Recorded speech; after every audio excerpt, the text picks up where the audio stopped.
Bismillahirrahmanirrahim. Assalamualaikum warahmatullahi wabarakatuh. Kami dari kelompok 5 akan menjelaskan materi tentang kesehatan kuku. Sebelumnya, izinkan kami memperkenalkan diri terlebih dahulu. Saya Intana sebagai moderator. Di sini saya ditemani oleh rekan-rekan baik saya, yaitu Megawati, Rizkullah Aliasa, dan Dayu Satria. Baik, untuk mengefisienkan waktu, kita mulai saja penjelasan materi tentang kesehatan kuku yang akan dijelaskan oleh Megawati. Pada Megawati saya silakan. Baik, terima kasih moderator. Sini saya akan menjelaskan kesehatan kuku. Kesehatan kuku merupakan aspek penting dari kesehatan tubuh secara keseluruhan. Berikut beberapa poin utama tentang kesehatan kuku. Yang pertama, nutrisi. Kuku yang sehat membutuhkan nutrisi yang cukup, terutama protein, vitamin, seperti biotin dan mineral. Yang kedua, kebersihan. Menjaga kebersihan kuku dan area sekitarnya penting untuk mencegah infeksi. Yang ketiga, perawatan rutin. Memotong kuku secara teratur dan menggunakan pelembab dapat membantu menjaga kuku tetap sehat. Yang keempat, hindari kebiasaan buruk seperti menggigit kuku atau mencabut kutikula dapat merusak kuku dan meningkatkan resiko infeksi. Yang kelima, pelindungan. Gunakan sarung tangan saat melakukan pekerjaan yang dapat merusak kuku. Yang keenam, perhatikan perubahan warna, bentuk atau tekstur kuku bisa menjadi tanda masalah kesehatan yang lebih serius. Yang ketujuh, hindari penggunaan bahan kimia berlebihan seperti menggunakan cat kuku atau penghapus cat kuku yang terlalu sering dapat mematikan kuku. Selanjutnya materi yang dibacakan oleh Hasan. Saya akan memberikan tips perawatan kuku sehari-hari yang dapat dipraktekkan. Yang pertama, jaga kebersihan. Cuci tangan dan kuku secara teratur dengan sabun lembut. Gunakan sikat kuku untuk membersihkan bagian bawah kuku. Yang kedua, potong kuku dengan benar. Potong kuku secara teratur, idealnya setelah mandi ketika kuku lebih lunak. Gunakan gunting kuku yang tajam dan bersih. Potong lurus melintang lalu haluskan sudutnya dengan kikir kuku. Yang ketiga, kelembapan. Oleskan kelembapan atau minyak kuku ke kuku kutikula setiap hari. Gunakan sarung tangan saat mencuci piring atau menggunakan bahan pembersih. Yang keempat, perhatikan kutikula. Jangan memotong atau mendorong kutikula terlalu lurus. Gunakan krim kutikula atau minyak untuk melembabkannya.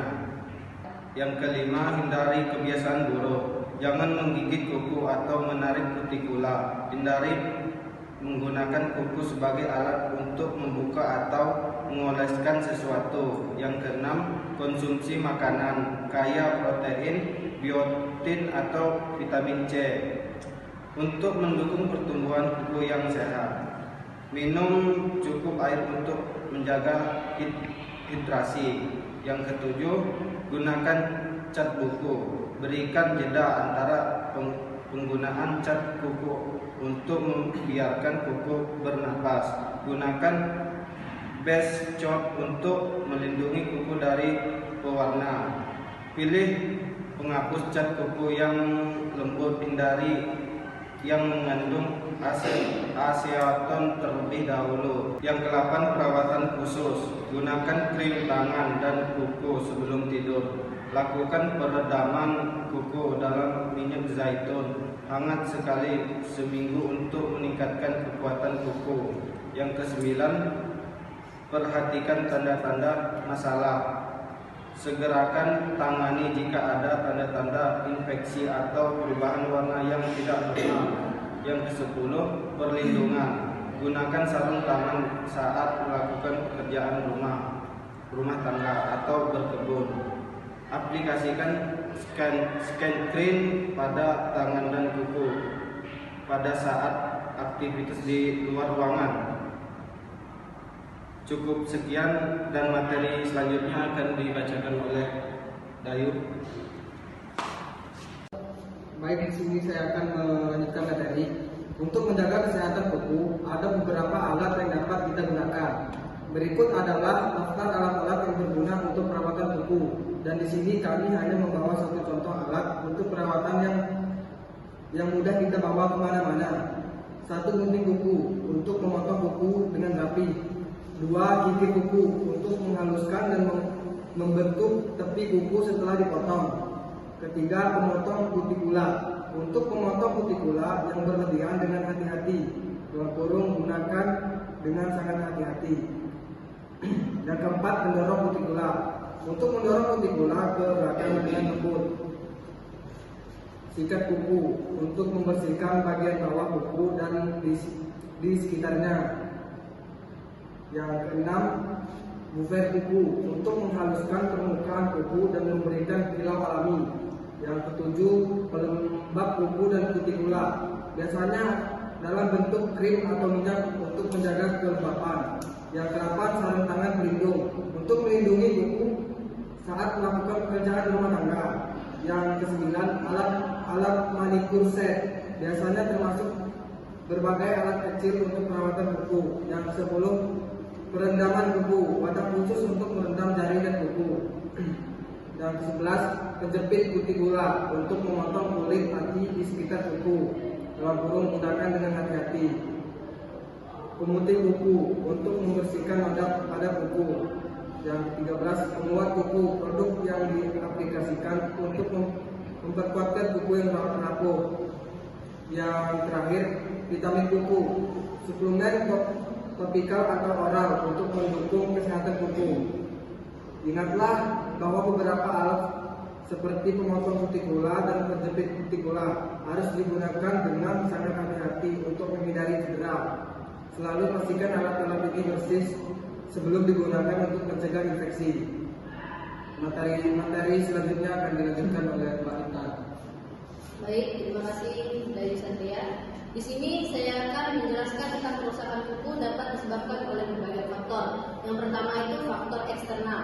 Contohnya, paparan berlebihan terhadap air atau bahan kimia. Lalu contoh selanjutnya yaitu trauma fisik seperti terpukul atau terjepit. Yang selanjutnya penggunaan cat kuku atau penghapus cat kuku yang berlebihan. Dan kebiasaan menggigit kuku atau mencungkil kutikula. Yang kedua itu faktor internal, kekurangan nutrisi terutama protein, biotin, dan zat besi. Selanjutnya dehidrasi dan penuaan. Itu yang kedua. Yang ketiga kondisi medis. Contohnya itu infeksi jamur, diabetes, dan gangguan tiroid. Yang keempat itu obat-obatan. Contohnya beberapa jenis kemoterapi, antibiotik tertentu. Yang kelima itu faktor lingkungan. Contohnya cuaca ekstrim, terlalu kering atau lembab, paparan sinar UV berlebihan. Selanjutnya yang keenam kebiasaan buruk, menggunakan kuku sebagai alat dan membersihkan area di bawah kuku terlalu agresif. Yang ketujuh yaitu perawatan kuku yang tidak tepat.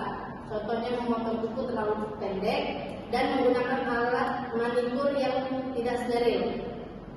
Yang kedelapan yaitu faktor genetik. Beberapa orang mungkin memiliki kecenderungan genetik untuk kuku yang lebih rapuh. Yang kesembilan perubahan hormonal. Kehamilan atau menopause dapat mempengaruhi kesehatan kuku. Yang ke-10 yaitu stres. Stres berkepanjangan dapat mempengaruhi pertumbuhan dan kekuatan kuku. Baik, itu tadi adalah penjelasan tentang kesehatan kuku yang bisa kami sampaikan. Kurang lebihnya kami mohon maaf. Kami akhiri. Wassalamualaikum warahmatullahi wabarakatuh.